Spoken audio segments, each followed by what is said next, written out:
Good evening, everyone. Welcome to Cosmic Reid Live right here on WDW News. Today, I'm Cosmic Chris Reid. It is so nice to be with you here on another Monday night in October. We have done a Halloween series all month talking about spooky stuff at Disney parks. And last week, we told you we were going to do a reimagining of the Halloween party at Disney parks in the Magic Kingdom. However, since then, we are just delighted to bring on the show. Of course, we have Jeff and Angelina as always, and please welcome as well at this time. You know him as the voice of Jafar on Broadway, physically on Broadway, and of course in the animated classic as well. Mr. Jonathan Freeman joining us. Welcome to the show, and thank you so much for joining us. I'm doing snaps. Thank you so much for being here, Jonathan. It is amazing. Hello. How are you? We're so good, and we're so lucky to have you here. It's a pleasure. Everyone's clapping. Especially at Halloween. What else? We're all true. We're all locked in at this moment. But hey, a costume, though. I would have brought something.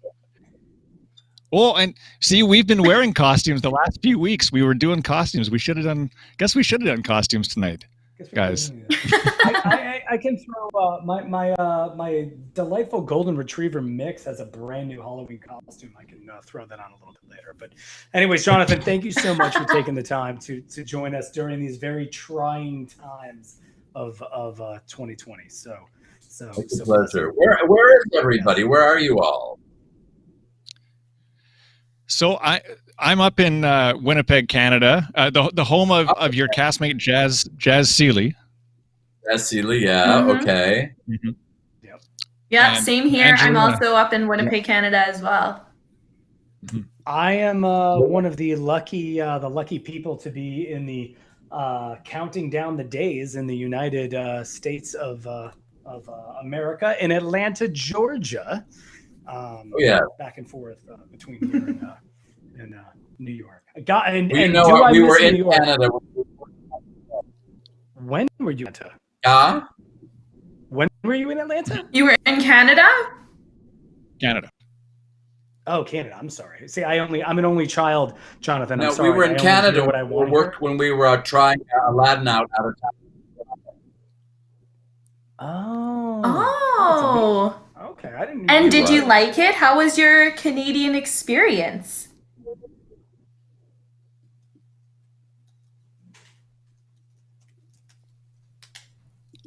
Oh no, we had a great time. I loved it. I was staying at a hilarious hotel that I really loved. I think it was called the Pantages, and it was really like about 30 steps from the theater. And it was pretty cold, actually. It was people were calling it Snow-Ronto. Oh yeah. Oh yeah. Yep. Yes. And heard that was name that before. in June? Yeah. Yeah, it's cold up here. That's for sure. Yes. So I'll get going here on some questions about Jafar. You know, it's 1992. Aladdin comes out, and we're introduced to this whole new cast of colorful characters on the animated screen. And you know, Jafar comes around, and he's this tall and intimidating by looks and the voice. And the voice is something that has always stuck with me since the first time I saw it back in the theater. what was it like from the beginning for you to shape the way Jafar sounds and just doing the whole voiceover bit for Jafar? Because it's I think we would all say it's iconic at this point. Well, it's a very long process. First of all, I'm not sure that. I'm not really sure. I'm never sure how much people know about animation. Of course, even since I started working on that film, animation has changed a lot because it's now a lot of it is digital. At the time, it was not digital. In fact, now you can be, at home in your kitchen and you can be doing a voiceover. At the time, I had to get on a plane and go to Los Angeles to Studio B at the corner of Dopey Drive and Goofy Lane if I wanted to, record for them. So, I worked for I think it was a year and 9 months that I worked on it off and on, and from the time that I auditioned for it, I guess it was you could add another 6 months onto that. It's a long process and really interesting. I mean, I always wanted to do an animated voice, and I got what I wished for. Yeah, you certainly did. Jeff, go ahead. I mean, I'm going to be. I have to just once again thank you for what you do, and I miss the live art so much. I know everyone in here just misses that. So let's all pretend the pandemic is in the rear view, okay? And you're back doing your thing on Broadway. I've always been amazed at the people who do these roles for like sometimes years on end. Pretty sure I saw one of the Phantoms in Phantom of the Opera 5 times in 3 years, for real. And I was riveted, each time, because it's something different. So how do you keep your performance fresh every time? Is it really the pulse of the energy in the crowd? I mean, where does that inspiration come versus what you did? Can you just compare, contrast, you being in a closed off studio session?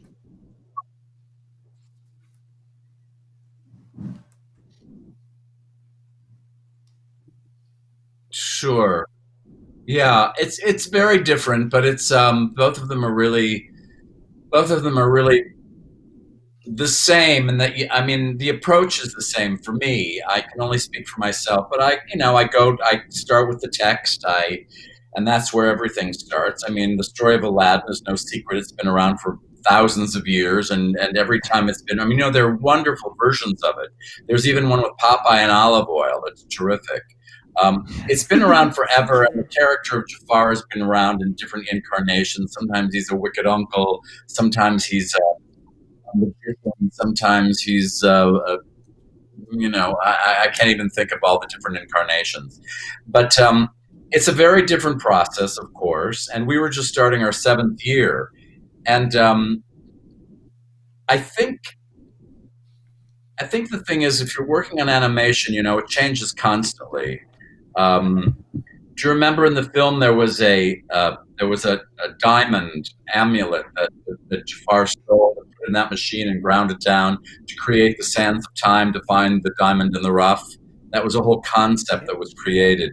That took a very long period of time, because during the time I started working on it, that jewel that was in the amulet of the Sultan was at different times a dragon's eye ruby, a tiger's eye topaz, some kind of an emerald, before the writers finally arrived at this concept of a diamond in the rough, and they created this amulet with a diamond that was stolen, that was ground down into that weird machine that Iago was peddling, to create the sands of time and the laboratory jar that became like a giant crystal ball where Jafar could actually see what he was looking for, which was a diamond in the rough. So that's a big concept, and those kinds of things change constantly throughout. I recently saw an old piece of studio footage, in fact, where I was standing in a microphone and Jafar was screaming about "you big blue loud" or something, and you see one of the directors come into the room and tap me on the shoulder and say, "Oh, we forgot to tell you." I say, "You big green loud." They came in the room. They said, "He's not green anymore. He's now blue." So at various times, the color of the genie even changed colors because they were playing with it constantly.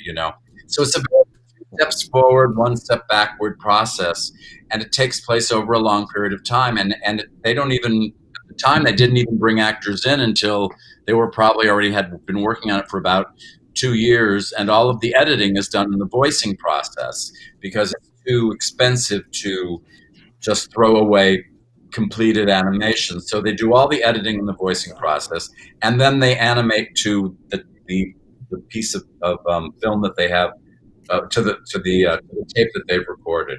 So that's that process. With the theater, there's also sort of a back and forth process, but there's a condensed amount of time, which is not quite as luxurious because there's always a deadline, when a show is supposed to be ready to open. And so that's why people go out of town. They try out a show in different cities so that they can sort of work out the kinks and things like that, which is what we did. We were in Toronto for a while, and before that we were in Seattle for a little while. And that's how it goes. So the processes are similar in that it's like forward and backward, but they're completely different in the way that it happens. And just to answer your question about how do you keep a performance alive, when you've been doing it for years, you really have to remember why you're doing it. And sometimes you kind of got to slap yourself, throw a glass of water in your face and say, there's somebody in the audience tonight that has never been to a Broadway show before. There's somebody in the audience that may have spent a lot of money on a ticket that they really couldn't afford, but they wanted to see the show really badly. And sometimes people are there because horrible things have happened in their lives and they need to escape. They just want to go somewhere, and they want to do something and be somewhere and remember what it was like when they saw the film the first time, or however they want to remember Aladdin. So there's a lot of different ways that, they're, and I wouldn't even say they're tricks, because I think, it's a reality.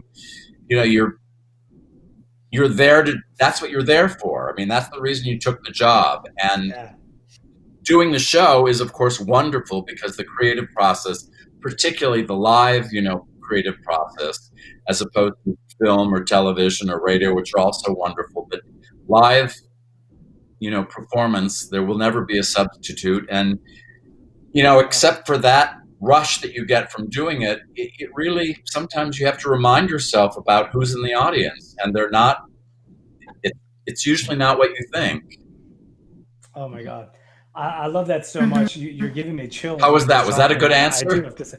That was a delightful answer, Jonathan. And I just want to keep asking questions as an only child, but I will give it to someone else. I will say that Alyssa D over there in the chat room, though, quote, "I just fell in love with this man. What a great man." So thank you so much. I mean, we all miss this so much. So just thank you, man. Thank you for reminding us the passion that you have for just the art. So it's wonderful. Yeah. And honestly, just talking about theater right now is giving me so many great emotions and feelings, because, we all miss live theater right now. And I can also tell that you've been working for Disney for a very long time when you say that there might be someone in the audience that has never seen the show before. And it's the same thing when you walk into a Disney park. You may not have ever been there before, but you need to make that a great experience every time that someone's watching you on stage. I have a question, Chris, if I can go ahead and ask Jonathan a question, because it's also on the topic of live theater. So I was wondering your process. You're the first person who has ever played a live animated character as well as the Broadway character.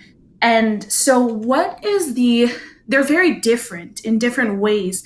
So from the last Jafar movie, which was in 1994, The Return of Jafar, to 2014 when Aladdin opened on Broadway, what was your process like to do that character and bring it onto live stage?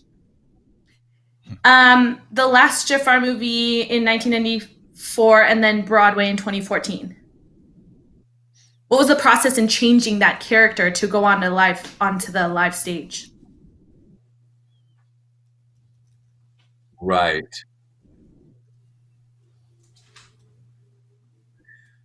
Well, let's see. That's a several part question. Sorry. We have time. I never actually stopped playing Jafar because after the movie opened and it was successful,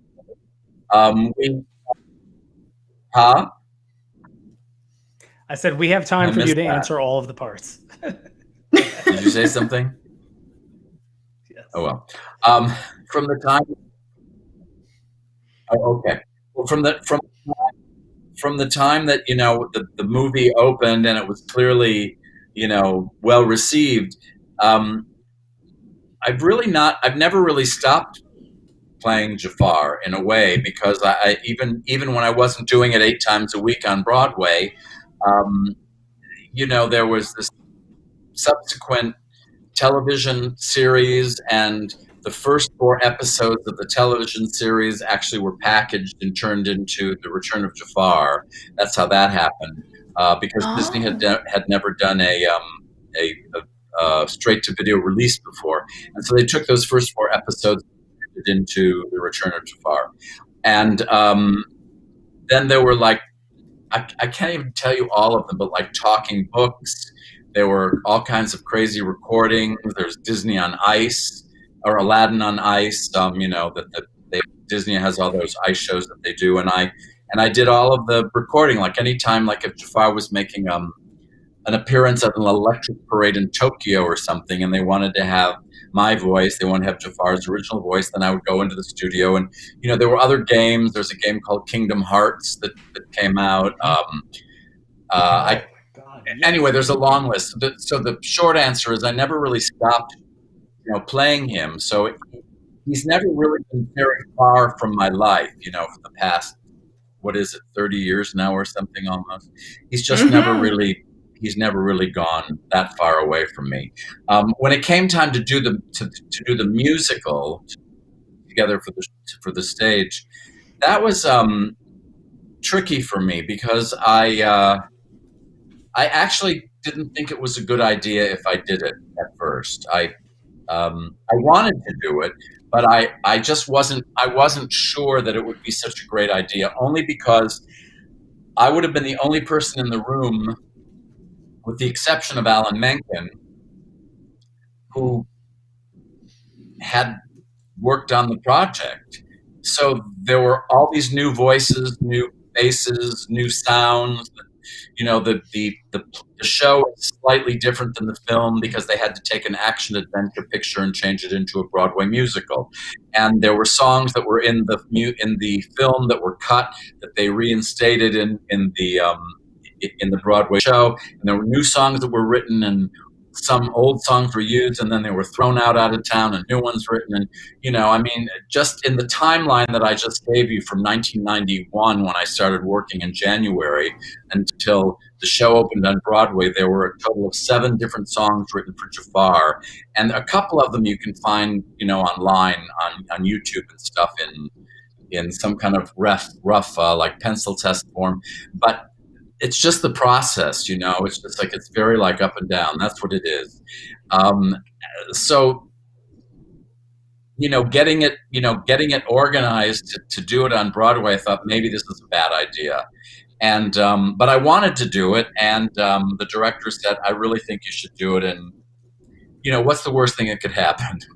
It could be terrible. Yeah. I guess my trepidation was that there were going to be all these new voices, new people in the room recreating characters, and I wasn't sure that after actually recreate Jafar in some substantial way that would make him that different.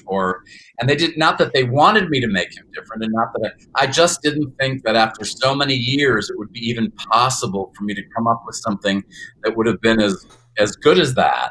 And so I thought maybe this is a bad idea, and I should just pass the turban and let somebody else do it. So that's what happened. But I said yes. And it all worked out rather nicely.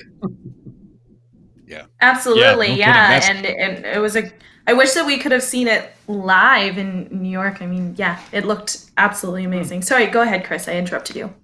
We need it back. No, I was just going to say, there's all the other parts that you mentioned, the parades and the fireworks shows, and the nighttime. Oh, we will. Oh, yeah. I'm waiting. I'm waiting for that. That's my wife and I have long time plans to come back to New York and see Aladdin. There is no. But before that happens, we did a digital capture of the musical that we filmed in London about a year ago, and it's going to be able to. You'll be able to see it on Disney Plus. No way! Really? How? Wait a minute. Okay. Are you allowed to tell us this? Are you allowed to tell us this? I don't know.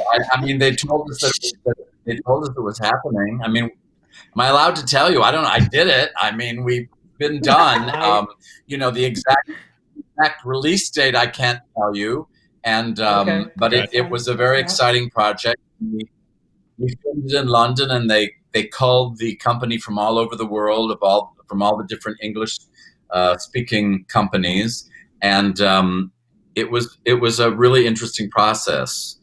And it's quite beautiful. I saw it recently, and I just don't. I think that there's not a time slot for it, but it's going to happen sometime.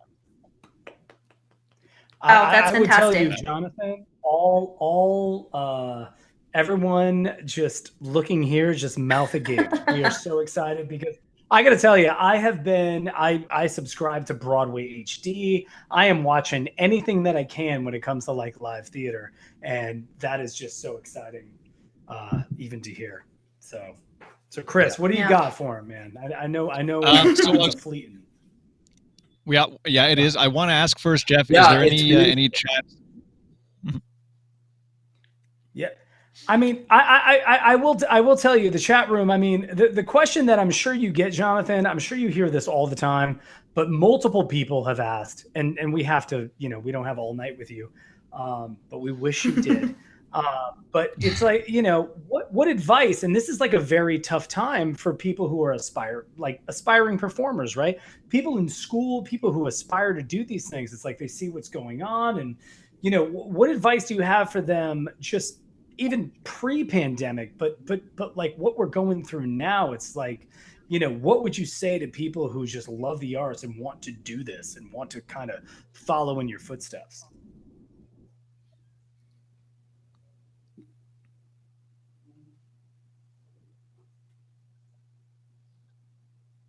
Well, the arts aren't going away just because there's a pandemic. That's number one. And people are continuing to do art right now as we speak. You know, people are painting, people are creating dances for their dance companies. There are people still working on new musicals, and film and television, you know, have started to come back, and those will be the first things to come back because they can control, you know, the environment more easily. But the performing arts is going to be back. I mean, you know, and not to make any less of it or make light of it, but there have been other pandemics, you know, in other lifetimes that people have managed to get through, and the arts came back, and they came back stronger than ever. I believe, and I wish our country believed it in it more, but I mean, the arts are really, it's really the thing that helps define a culture, and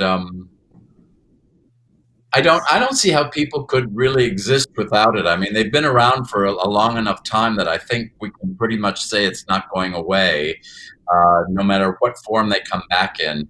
You know, look, supposedly the first time there was a puppet show or a performance, there was some caveman that put like a skull on a stick or something and walked, you know, in front of a fire, and his shadow went up on the wall, and they realized they had, you know, shadow puppetry. So, I mean, it's not, I just don't, I don't subscribe to, like, this is the end of everything. It's not going on. It's a really difficult thing, and it's difficult for everybody. It is going to come back, and that's all I can say about it. I wish we all had the same crystal ball, so at least we could look into it, and we could know when it was going to be coming back and how it was going to happen. Because I think the hardest part for me is just not knowing. I do have to say that it seems like, you know, these hard times, kind of bring us together as a community. And I know I can only speak about Atlanta, but I know a lot of like local theaters now are doing some live streams, and they're trying to do, they're actually doing some interactive theater, which is something that has never really been done, because everybody just sits in a black box theater and this is your show. And, so some of it's changing, but again, like the chat room still continues to say, we've got some younger people out there. If you were going to, go into the performing arts, what advice would you have? Be it now, be it your yesteryears, like what inspired you, and how would you go forward?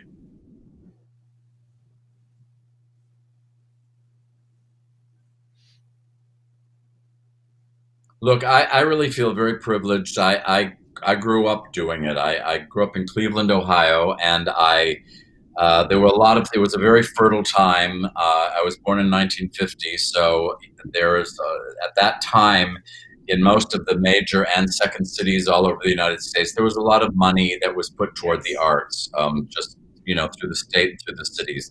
And I worked in children's theater, and I worked in some adult theater doing kid roles. And there were first national tours of Broadway shows that came through Cleveland to the Hannah Theater at the time, and my parents took me to see them, and not really thinking that, he'll probably never want to be an actor or anything like that, But the first time I saw a big fancy Broadway show was Flower Drum Song, and I was like, wow, that's what I want to do. I want to be up there with all those beautiful people doing all that magical stuff, and I just never really veered from that path. I continued with it, and I always say to kids, especially, if there's anything else that interests you as much as theater, you should probably go do it. It seems to me that in order to really have, no, it's true. I think that if you really want to have a career, you have to know that that's what you want to do, and you have to be prepared, because it's not so easy all the time. It takes a long time to have a career generally. And there are, of course, exceptions to that rule. There have always been people throughout history who have been discovered, quote unquote, overnight successes. But, that's not really what happens most of the time. Really, what really happens is that it takes a long time, and people have to find their way. And the best advice I always give to people who want to be in the business is just to try to be as authentic as you can, no matter what it is you're doing. It doesn't matter if you're playing the most ridiculous part in the world. If you can be authentic to that character, you can make it believable, and I think it makes a big difference. And I think that I think that's about it, really. There's no magic pill. There's no magic wand. It is true that it's part of live work. performance is something that's like it's hard work, and then there's something that's akin to alchemy.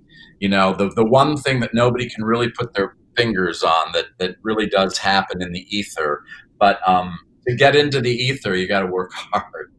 So you really have to know you want to do it. Yes. And it's weird. What is weird is that a lot of the roles that I've been doing in the last 20, 25 years of my career are the same kind of roles I was doing when I was in children's theater. The same crazy characters. That's amazing. And all of a sudden, that's so much fun. I'm doing them again. Yeah. I know. It's kind of. I know we're up against the clock here. I want to ask you one more question, and I know the chat room has been talking about it too. Is the iconic laugh of Jafar, and just how it's so recognizable. It's used in the fireworks shows and in different shows, and of course the movie, and I'm sure it's on Broadway as well, which we might see very soon on Disney Plus. How did the laugh come about? How did you create that? And are you able to give us a little sample of it on the show? Ooh.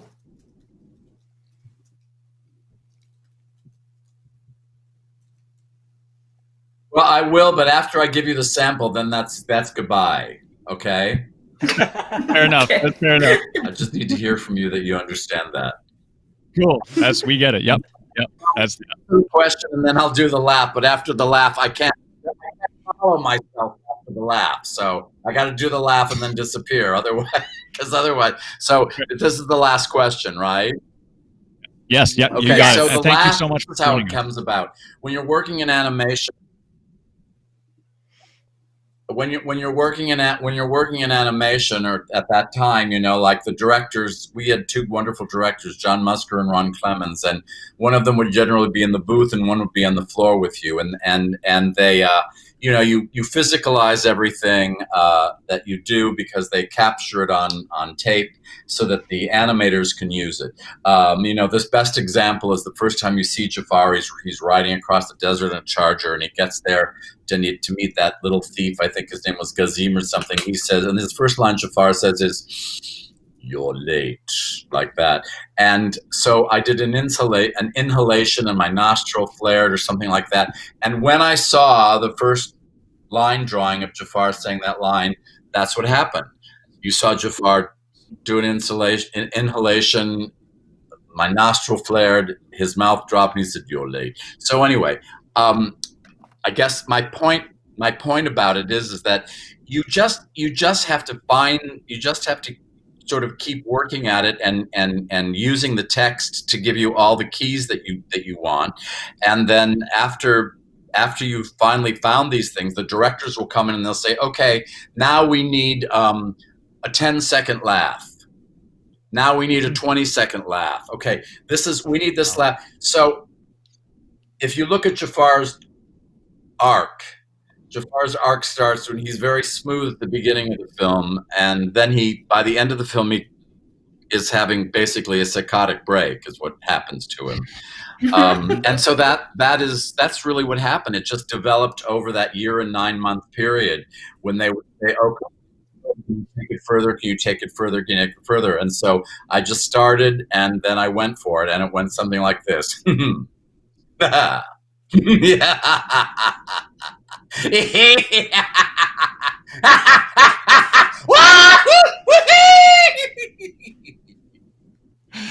That is amazing.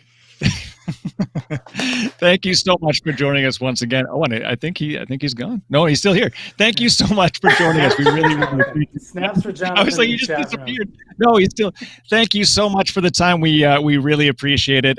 We're looking forward to seeing it on Broadway and then seeing you back on Broadway as well again in the future. Thanks so much.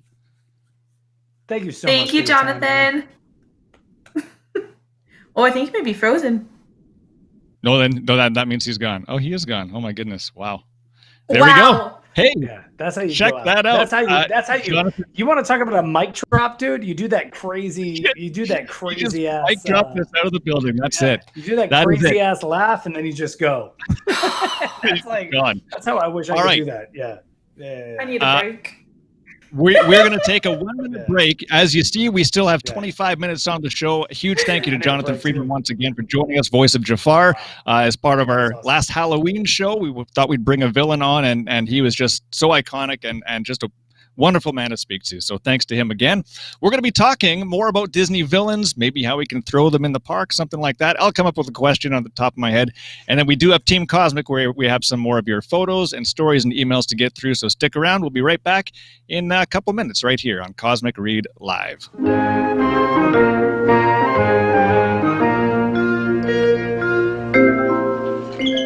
How do you do? My name is Bob Chapek, and I would like to tell you about our good friends, the birds.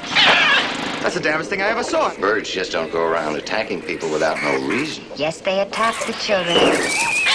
Birds are not aggressive creatures, miss. They bring beauty into the world. Those gulls attack.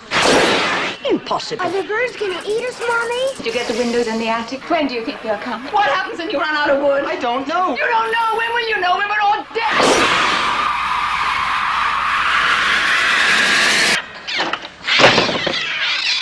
They're coming! They're coming!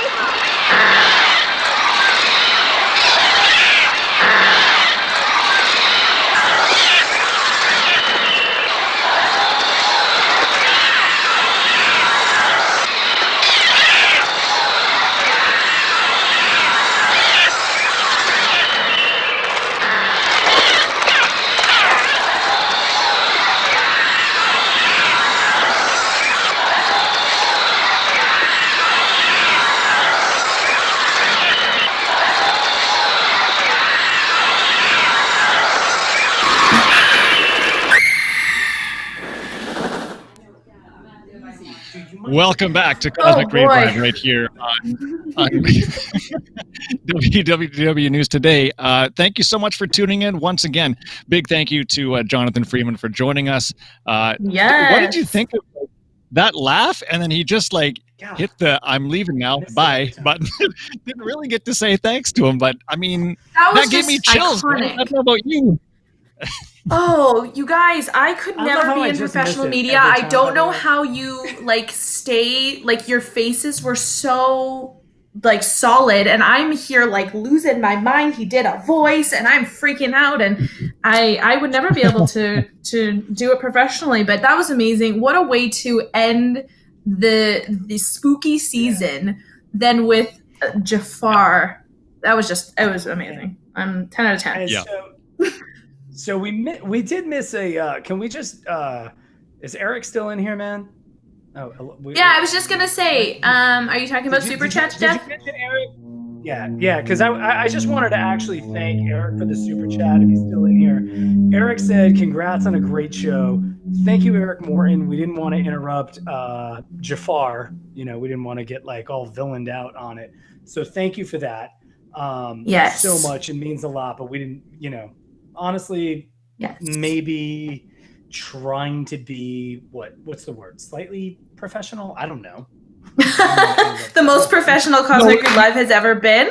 I don't know, man. We didn't want to interrupt him. There was a little lag. There was a little bit of a delay, and we didn't want to. We wanted to avoid the talking over. And did you say something? Oh no, keep going. And then a lag, and so full disclosure on that. But hey, you know what? It all worked out. I saw Alyssa as well with a super chat just before the break, $5. Thank you so much for that as well. If you haven't done it yet, thank you for that, Chris. So Alyssa D, and thank you for that, Chris. I refueled on the commercial break. Oh, good. Thanks, Alyssa and Eric. Wanted to say as well, of course, if you're liking what you're seeing, please give the video a big thumbs up just right below the chat. If you're watching on YouTube, we always appreciate that. You can always donate via Super Chat, the little $sign right below the chat. You can do that. You can also become a WIGS member at the WDW Inner Globe Society. You get access to special features, extra shows, cool merchandise discounts and stuff like that. You can go to patreon.com/WDWNT. And waiting for the WIGS roll call. I got the chat on my phone. It just something was going funny on my computer. There's the WIGS roll call. I've seen it. We got WDW Mickey, here comes David Lung, Arch Fox. We got Horatio. Jafar can put the dig in.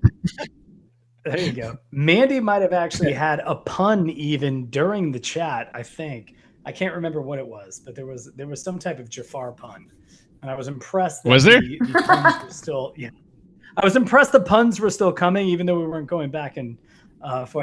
There you go. So here they come. Oh, so now we got the super chats. Here we go. Thank you so much, WDWD Mickey with a WIGS, and then of course there's Cricket. Angelina, please read that one.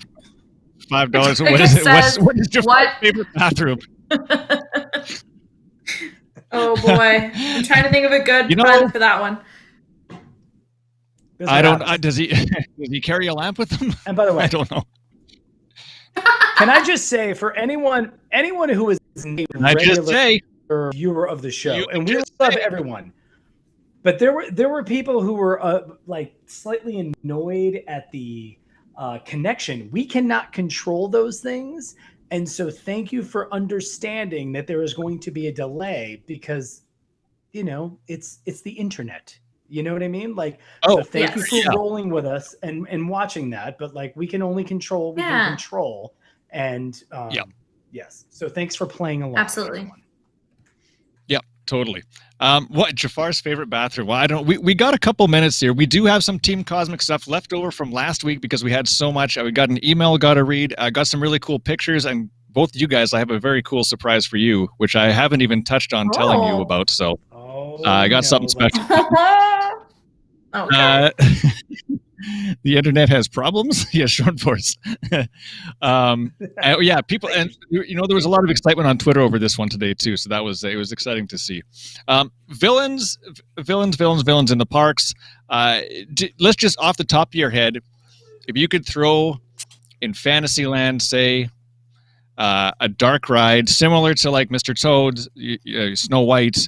I'm naming all the ones in Disneyland that are not open right now. But if it had to kind of feature a villain, hang on, wait, we got a super chat here. Whoa.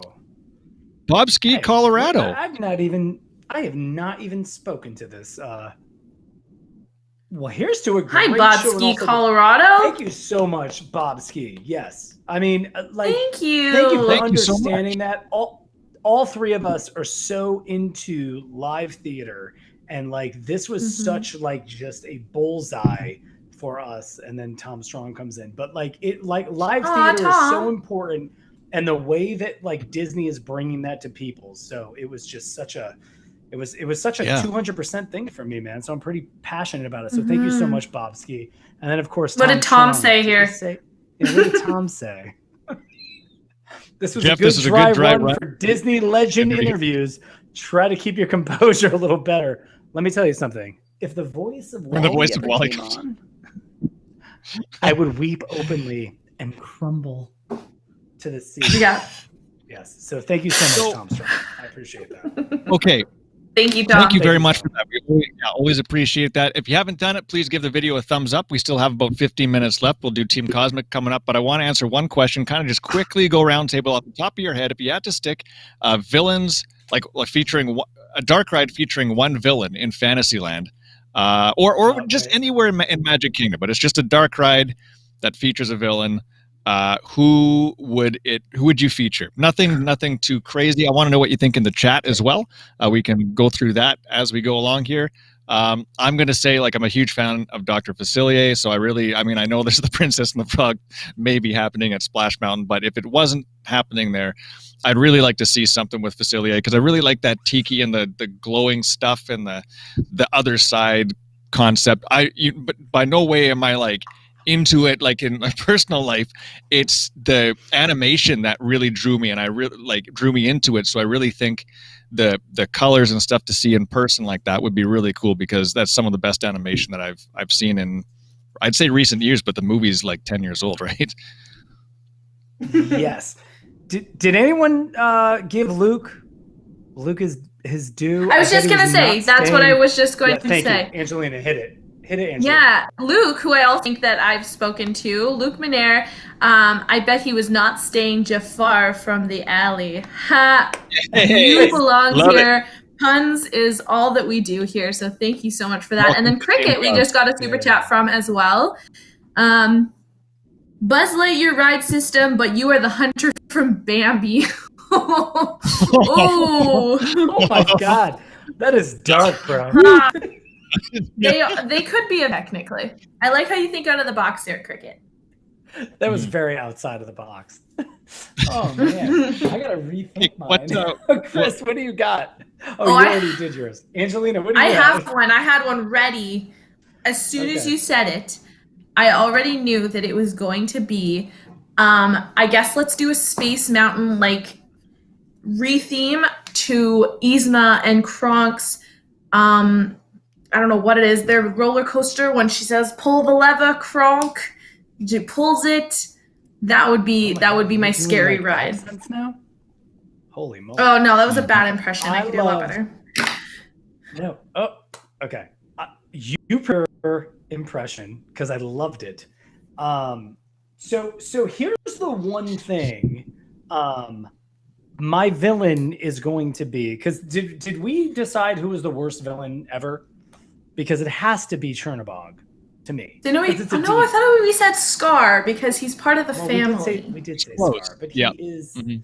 That was Animal Kingdom though, and like Chernabog's kind of like a demon and all that. So I'm not sure you can beat that.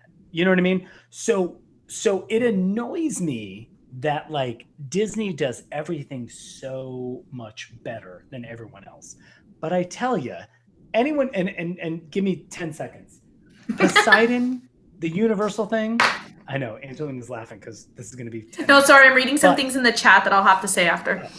But Poseidon, the Poseidon Adventure, like it's a beautiful thing. Like I want a ride through where it is the Poseidon thing at Universal, but it is like at 11 and it is with Chernobog, and it's that whole Fantasia thing. You know what I mean? And we just do that. And yeah, there's definitely fire everywhere. But that's the end of the ride. Yeah, I'm thinking like I'm seeing like the Mummy, like that much fire. So much, exactly that much fire, Angelina. Thank you for having me. I got you. Sorry, I just wanted to say the one thing you're showing for said that made me laugh out loud. They said Constantine's Muppet Vision 3D. I liked that. That was a funny one. And we don't think about Constantine as a villain, but he's pretty dangerous. I agree with you. Yeah, no kidding. All right, are we ready for Team Cosmic? Does anyone? Yes. I got this thing ready. Steve over here goes, Cruella is the worst. Think of the puppies. We've got Captain Hook. There's just a lot of people who have opinions. Oh, yeah. I will say, I mean, I know Leah always says that I think like Cruella is like, I mean, you're killing puppies, man. Like how much worse could that be? The worst, she says, even still. So, all right. Good team, Cosmic. All right, let's do it. Can I just first up? So nobody in the chat room that I've seen, nobody in the chat room that I've seen has asked for this, but I'm going to do it anyway, just to prove that now it's a thing here. Oh no! We put the dig in. Can you dig it? There you go. So, oh boy, there you go. That is a button I have access to, but nobody's asked for it. But there you go. Okay. How could no one ask for that? Wow. I don't know. So you have Regis and that on demand now? Yeah, I got Regis here too. Okay. So, but I also have this. Those things. Okay. What? Hang on. So you have both of those things. Yeah. Okay. And you know what? Right do now, it one more time, and then do Team Cosmic. I can't every time.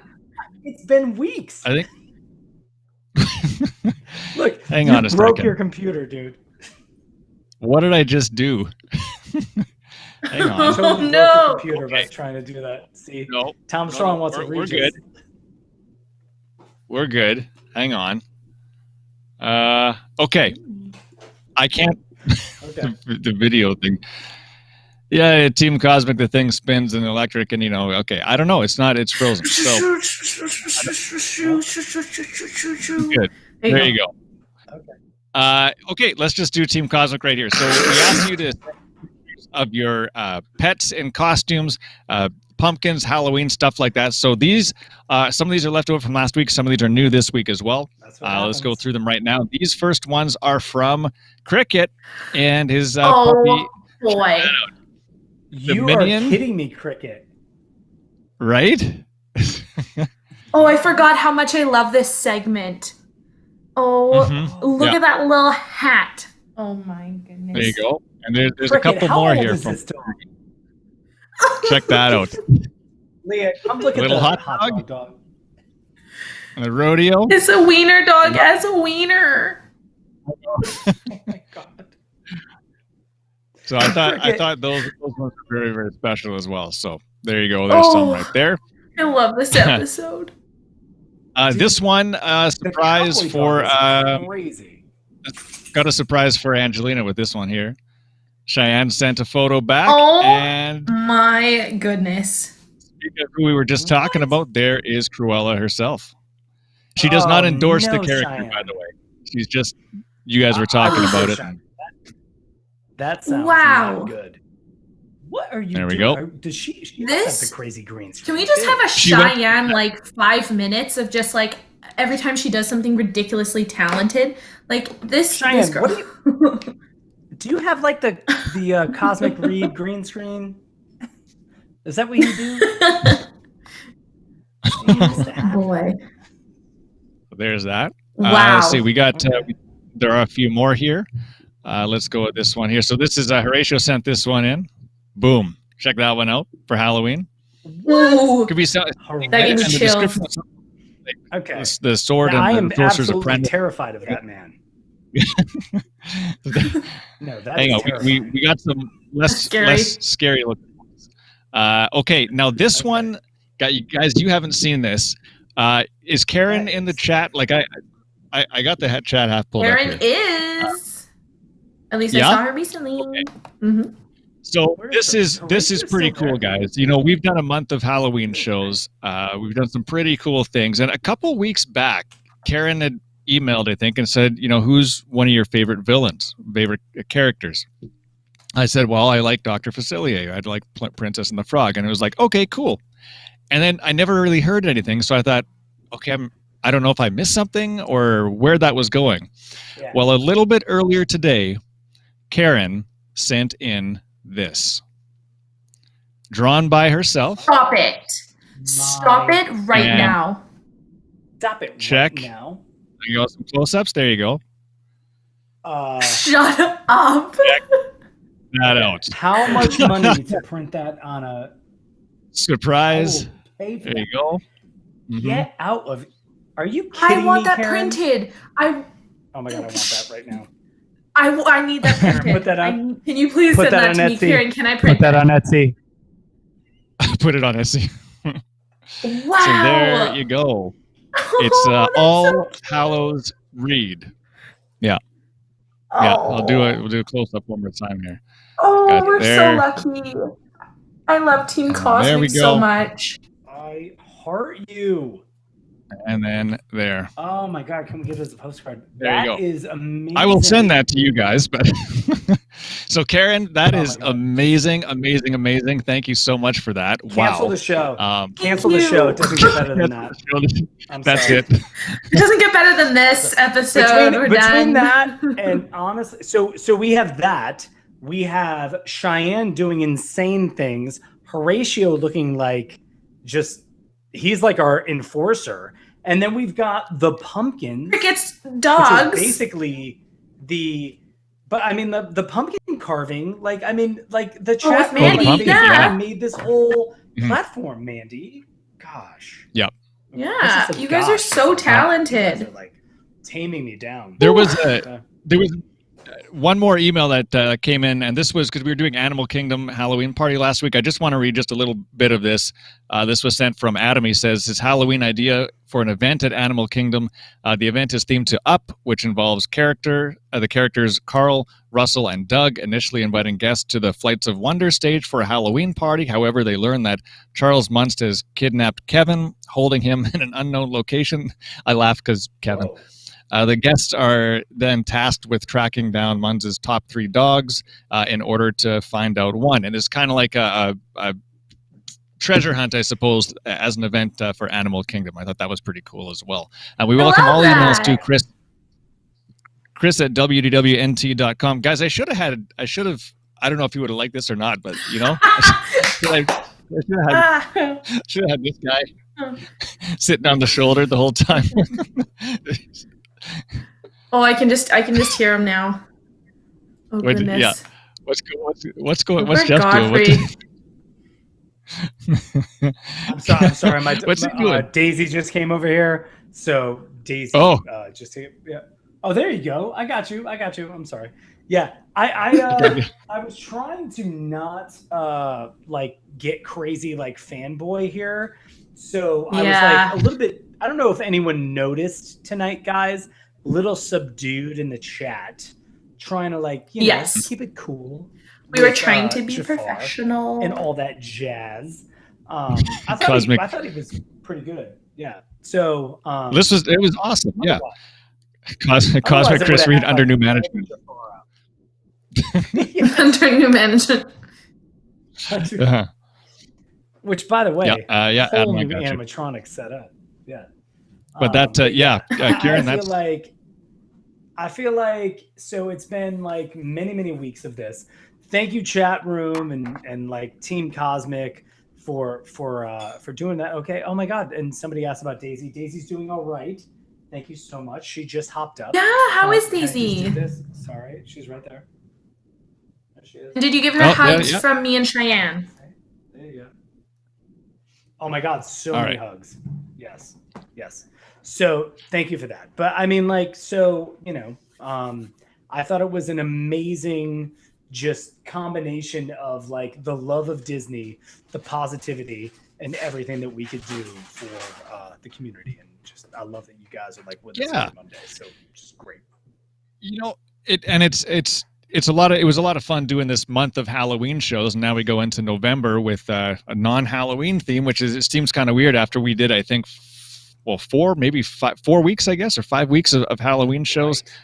So grateful that Jonathan Freeman joined us tonight. I can't wait to, I'm going to take more of it in and probably watch the show a little bit later this week and fully digest everything that he said and just listen to that iconic laugh again, which was just amazing. Oh my goodness, yeah, but I guess we should talk a little bit about next week's show and what we're doing here. So this is episode 34 next week. Create your own greatest hits park. So this is going to be, you take one entrance from any park, any Disney park, and then you take 5 different lands from any Disney park and you mash it into one park of your dreams, something that you'd want it to be all together. We will maybe include one signature dining or something in that as well, but this create your own greatest hits park, we thought. And one bathroom. Yes. Okay, there you go. That'll make everyone. Okay, all right. Look, see, everybody got happy because we're gonna add one bathroom. So one bathroom gets added to this. Everyone has to have a pick. You were just you, Chris. You just wanted me to do this. It won't work. I don't know why it's not working. Is it not working? No, it's not working. I'd love to do it. I can't. I can't. Instead of a castle, I'm just gonna have a bathroom. Is that okay? Hang on. That's gonna be Angelina's 5th gate. Man, that's killing me, Chris. Man, because you like finally got the thing. Well, you can just do an impression, Chris. Go ahead, do it. I'm putting you on the spot. Do what? Do Regis? I don't like this. Yeah. Do your best, Regis. Chris. There you go. Jeff did one. Oh, he has to take the mic off. You want me to? Ready? I don't like this. Bravo. That was. I think that was. I think that was as good. Cosmic roll call in the chats. Thank you so much. Yes. Team Cosmic roll call in the chat room before we get out of here. There you go. Let's go. I mean, I'm gonna. Hang on, I'm gonna have to leave it up to Jason to play the ending that I've queued up here, because I don't know, for some reason I can't do it. Or we just end on that beautiful photo. Hang on, we're not done. He wants us out of here. That's what you did. Jason's like, dude, I've got other things to do, man. Let's get these guys out of here. I thought he's like, Jason's got to play the thing. So I'm like, oh shoot, I got to play the thing. Oh my God! Everyone say hi to Jason. Everyone say hello, Jason. Yes. We've got so many guests on the show. Holy! Can we actually just everyone for 1 second say thank you, Jason? There we go. Give Jason snaps, because he's been with us for like 30 weeks, and I can't believe he hasn't kicked us off yet. So snaps, Jason. You almost tried to a couple minutes ago. Yeah, I know. He did try to kick us off a couple minutes ago, but snaps for Jason. All right. Because he should not let us do this, but he does every week. All right. Well, you know what? I think with that being said, that wraps it up. That wraps up the Halloween month. We hope you've had a lot of fun. Once again, a huge thank you to Jonathan Freeman, voice of Jafar and Broadway as well, and Aladdin, for joining us. It was great to have him on and get his perspective on stuff and how he grew the character and how it follows him very closely all throughout these years. And I hope you enjoyed it as well. Thank you for the super chats. If you haven't done so, please like this video. And also, if it's your first time watching, first time coming across WDW News today, please hit the subscribe button and then turn that little bell notification on, because we're uploading videos and going live to Disney parks all throughout the week. You don't want to miss a single minute of that. And don't forget, we have lots of other live shows here as well on the station and on the network. So next week, create your own if you greatest accidentally hits. See us. Throw the I was just saying, sorry if you accidentally see us. Yes. So thank you so much for tuning in. What's going on? I'm trying to. Sorry, just Go ahead. We're just okay. Yeah, keep going. Thank you for tuning in. Next week, create your own greatest hits park. join us at Monday, 9 p.m. Eastern next week. I'm Cosmic Chris Reid for Jeff and Angelina. Have yourself a safe Halloween and a magical night.